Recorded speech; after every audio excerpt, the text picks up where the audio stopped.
Good morning everyone. Ito po ang aking mga halamang aloe vera. Ayan. Ayan. Ayan o. Ang taba-taba. Yan po ang ginagamit ko sa labi ni Betty.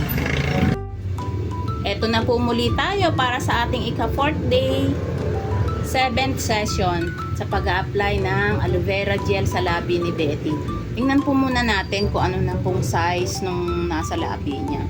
Ayan po. Parang bumababaw na siya. Parang pumapantay na siya sa labi ni Betty.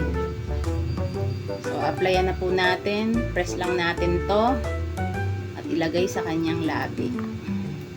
Halika Betty, lagyan natin. Lagyan natin ang labi ng Betty niya.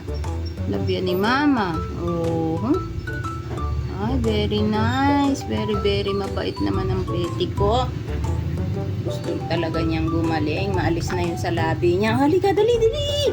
Dali na. Yehey. Very, very mabait. Na kaya love na love to ni Mama eh. Bait. Hindi nagdidila-dila. Oh, last na to. Last na, last na. Ayan. Oh, malikot. Bait ng bata. Bait ng batang yan. Yay! Done! 7th session. Sa ika-4 na araw. Ano, Betty? Bait ng Betty ko eh. Lagi na lang banas na banas. Bakit kasi ang banas? May makulit. Oh. May makulit na paikot-ikot. Ang aming IC. Halika nga IC. Oh, ito po ang IC ko. Ang aming IC. Ang mabait na pusa. Ayan, lagi ang may war pag yan ay nagdikit.